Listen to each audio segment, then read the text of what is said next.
Hi, we're here today with Jesse Hamilton for International Drum Month. May is International Drum Month.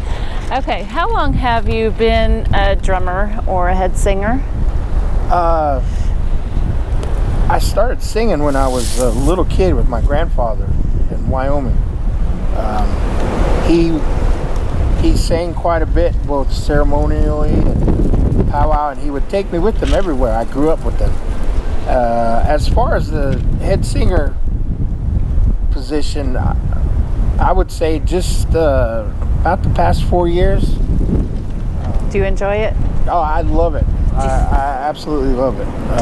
Do you get to travel everywhere? And I get to travel around here in Oklahoma. We moved back here from Colorado, specifically kind of for that reason. I meant there's lots of natives in Colorado, but events are few and far between.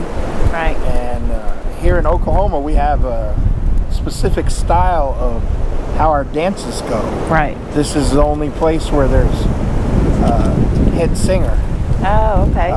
Other powwows, they have drum groups up north, other places, but here in Oklahoma, and I really enjoy that. And I really enjoy being around people that I've known all my life, singing our styles of song. So your grandfather, is he the one that inspired you to start drumming and singing? Yes, he was really old style. We didn't. I grew up speaking Arapaho. I didn't speak English style. It was later, and so he would say, even as a little kid, he would say, "Sing what I just taught you, whatever, and remember it." He used to say, it's more than just a song." Right. He would say, so and so made this, and this is what this is for. This song belongs with this, and so it was kind of historic.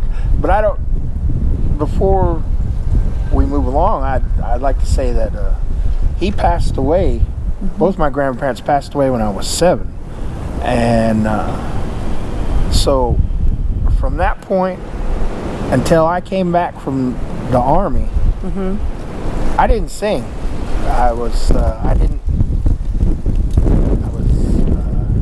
I don't know, I was a little kid. I was kind of in mourning. Right. I just didn't want any part of that. So I didn't have any of that. And when I came back from the service, I came back here to Oklahoma, and it was somebody here who said, why don't you come with me? And my little brother, I shouldn't say little brother, my younger brother, John, he's kind of famous here in Oklahoma, if not everywhere else. He's been singing since he could talk. Oh, wow. And he was kind of taken in by really influential guys. Good. And so when I got back from the service, he was really singing, and so I went with them. And when I got back from the service, I was kind of lost, I guess you'd say. I couldn't transition back to civilian life. That didn't mean I was doing anything bad or whatever. No. I just was kind of lost. I didn't know which direction, whether to get a job, go to college. I didn't know what to do. And singing kind of gave me direction. Because there was a lot of older guys alive, and they didn't tolerate messing around. Right. You were quiet until they talked to you, and if they told you stuff, they expected you to listen. So it was kind of that discipline that was missing from the service to come back to that. Nice. And so to me, singing is really something special. Nice. So with you being young, and then your brother coming up and singing, how would you explain to our younger generation how they should start getting started? I know that sometimes our traditions kind of get lost as we age, and how would you help the younger viewers out there to start being a head singer? How would they go about that? I would say especially the Wichita tribe has outstanding programs for youth. I mean, like right now I saw they have somebody teaching fancy shawl like twice a week here. Yes. And for better or worse, things aren't so strict anymore. Take a chance. Say you're interested. They're here in Oklahoma. We are blessed, especially here in the southwest part, with many people who are knowledgeable and willing to help. I mean, just ask, express interest. You know, that's the way things are going to carry on in the future. Right. What's your favorite song to sing? I'm Northern Rapo, and we still have a lot of ceremonial of our lodges. I really enjoy Sundance songs. And you only get to sing them with other people once a year. I mean, that's so pretty special then. Yes. Yes.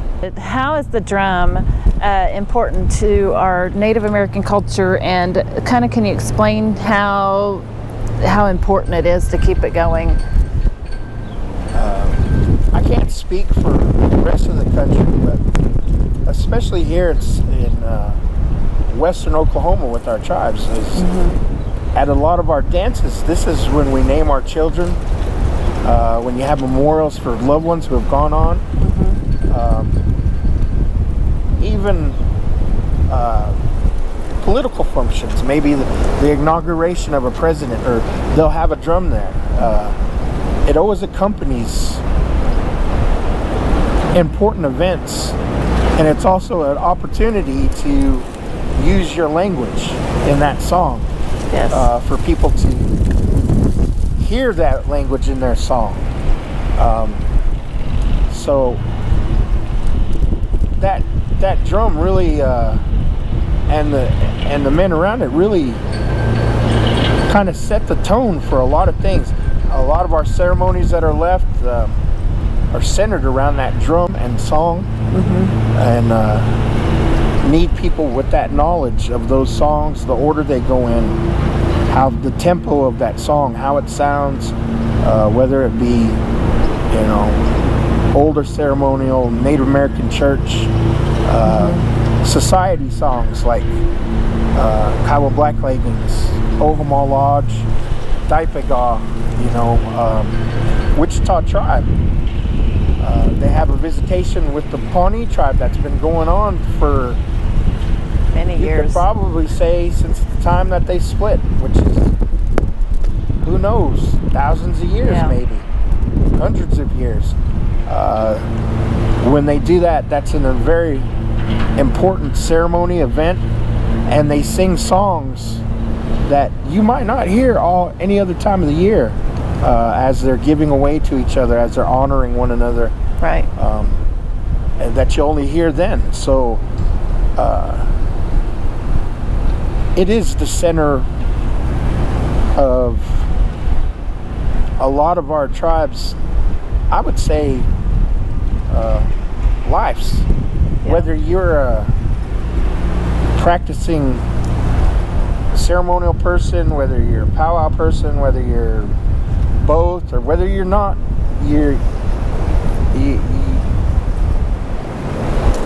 that drum, especially here in western Oklahoma, is always there.